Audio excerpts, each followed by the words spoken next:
Welcome. Respected Joshi sir, India Independence Day. Pankaj ji, Vikas ji, The theme Krishna और सब साथियों, विकसित भारत और हमेशा इंडिया। ये हम लोगों को बोलने में तकलीफ होता है कि बहुत कम प्रेजेंस होता है इंडिया इंटू, क्योंकि आज़ादी क्या है अभी जो पीढ़ी है उनको मालूम ही नहीं है। जब मालूम पड़ता है तो दौड़ के आएगा, समझ गए ना। जो आपको तकलीफ क्या है, वो पेन क्या है, जब तक मालूम नहीं पड़ता है तो आपको ऐसा लाइट लगेगा, हमको क्या है, चल रहा है तो चल रहा है, ठीक है ना। तो ये क्या है कि आपको बहुत लोगों को आज़ादी कैसे आया मालूम ही नहीं कि हम लोग अहिंसा किया, गांधी जी ये किए वो किए, वो सोचते हैं। लेकिन द मेन रीज़न इज़ और आर्मी। जब ब्रिटिश का ज़माने में जो पूरा उसका तक 10% आर्मी है, तो हमारा हिंदुस्तान का लोग 90% उसका आर्मी थे, ब्रिटिश आर्मी में। तो एक कंडीशन ऐसा आ गया कि ब्रिटिश आर्मी को क्या कि ये सब लोग उसका विरोध करने लगा, तो ये डर गया ब्रिटिश की हम अभी छोड़ना पड़ेगा। और इसका जो वॉइस रहा है वो कॉमनवेल्थ में जाके क्या बोला है मालूम है, अभी हमको अभी इंडिया को ऐसा कंटिन्यू करना है गुलामी में, तो हर स्टेट में हर ज़िला में अपना ब्रिटिश आर्मी खड़ा करना पड़ेगा, हमारा पास उतना आर्मी ही नहीं है। तो एक तो छोड़ना है या नहीं तो आपको मार खा के धक्का मार के निकाल देगा वो। तो सब ब्रिटिश डिसाइड किया कि ये हमको छोड़ना ही पड़ेगा बोल के हमारा आर्मी का कंट्रीब्यूशन है।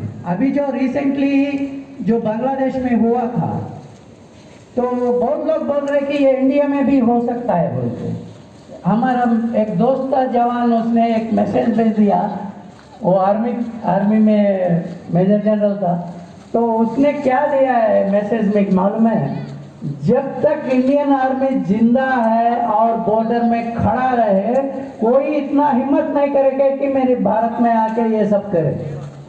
समझ गया? एक बार आर्मी के लिए अपना तालियां बजाइए। जब तक हमारा डिफेंस फोर्सेस हम लोगों की रक्षा करता रहेगा, वो बॉर्डर में खड़ा है, हम लोग इतना आज़ाद है और इतना फ्रीली घूम रहे हैं इंडिया में, किसी के हिम्मत नहीं है कि इंडिया में अंदर आके घुस के, कितना कोशिश किया। अभी 78 ईयर्स में कितना बार भारत को फिर कब्जा करने की कोशिश किया गया, हुआ है क्या? नहीं हुआ। तो इसीलिए इतना योगदान दे के हमारा आर्मी, नेवी, एयरफोर्स इतना कुछ कर रहे, तो उसको थोड़ा बहुत हम लोग धन्यवाद बोलने के लिए भी झंडा फ्लैग हाइस्टिंग में नहीं आएंगे तो इट्स वेरी अनफेयर। तो ये देशभक्ति अगर नहीं होने से क्या होता है, बहुत देशों को अभी तक मालूम पड़ गया। जो देश पहले आज़ाद हुआ, बाद में श्रीलंका को मालूम पड़ गया, अभी बांग्लादेश को मालूम पड़ गया, पाकिस्तान को मालूम पड़ गया। देशभक्ति नहीं होने की वजह से क्या होता है, तो इसीलिए अपना बच्चों को, अपना बीवी को, अपना हस्बैंड को थोड़ा बहुत देशभक्ति का, कोई धर्म हो, आप मुसलमान हो, हिंदू हो, क्रिश्चियन हो, कोई हो, अपना धर्म मान लीजिए, कोई गलत नहीं बोलता है। हम सब मिलके 100 साल, 200 साल, 300 साल से रह रहे हैं इस देश में। अभी क्या है कि आपको सबका बीच में झगड़ा करवा के डिवाइड करने की कोशिश कर जा रहे हैं। अभी अपना गवर्नमेंट को इंस्टेबल करने की कोशिश किया जा रहा है। ये सब आप ही रोक सकते हो अपना वोट से, लेकिन ये हुआ नहीं था। हम लोग कुछ एक्सपेक्ट ज़्यादा कर रहा था लास्ट ईयर इलेक्शंस में। अपना स्टेट में अपना पार्टी को, जो भी पार्टी है आप सपोर्ट कीजिए, गलती नहीं है, अपना स्टेट में आप सपोर्ट कर सकते हैं, लेकिन सेंट्रल में जो भी पार्टी हो उसको पूरा मदद करना बहुत ज़रूरी है, नहीं तो गवर्नमेंट डिसीजंस लेने में बहुत दिक्कत होता है। अभी मैं आते वक्त लाल किला पे मोदी जी अपना भाषण दे रहे, तो मैं सुन के आया, 7 बजे शुरू हुआ वहाँ पे। तो मोदी जी क्या बोला है मालूम है? मैं कुछ इम्पोर्टेंट चीज़ बताना चाहता हूँ कि वो प्राइम मिनिस्टर है, मोदी जी हो कोई भी हो, he is the leader of our country. उसने क्या बोला है कि 1947 टू 2047 100 ईयर्स में हम लोग कुछ 10 चीज़ों का आगे बढ़ने का कोशिश किया, कर रहे और पक्का करेंगे बोल के। एक तो इंडिया को नंबर 1 जीडीपी में नंबर 1 बनाना है। पहले तो काउंट ज़्यादा रहता था, अभी ऑलमोस्ट 4th 5th में आ गया। तो अभी जापान क्रिटिकल कंडीशन में है, तो हो सकता है अभी 3rd कंडीशन में चले जाए। अभी 2047 तक नंबर 1 बनाने की कोशिश कर रहे हैं। नंबर 2, अभी दुनिया का बेस्ट मैन्युफैक्चरिंग हब इंडिया को बनाना है। अभी कौन है बेस्ट मैन्युफैक्चरिंग हब? चाइना है। हमसे 50 साल आगे है चाइना।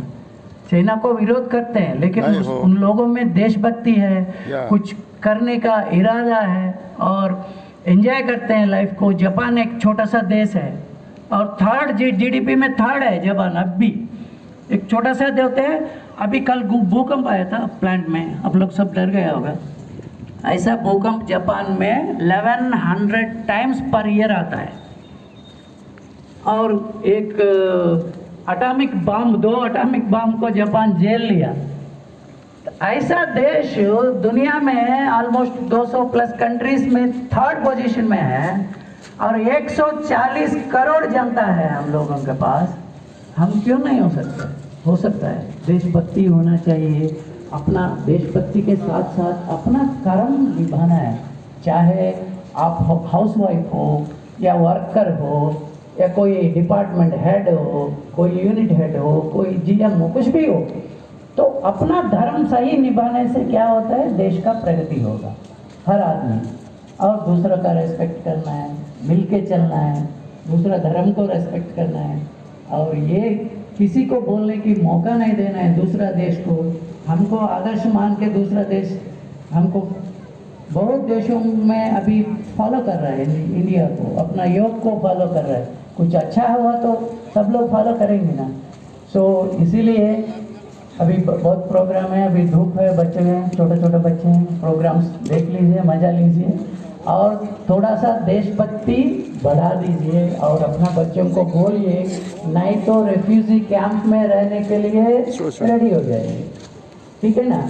ये कोई ज़रूरी नहीं है अभी कल आके बांग्लादेश बॉर्डर पार करके आके मेघालय घुस के किसी को मार दिया, किसी को कुछ भी हो सकता है। ये पॉसिबल है।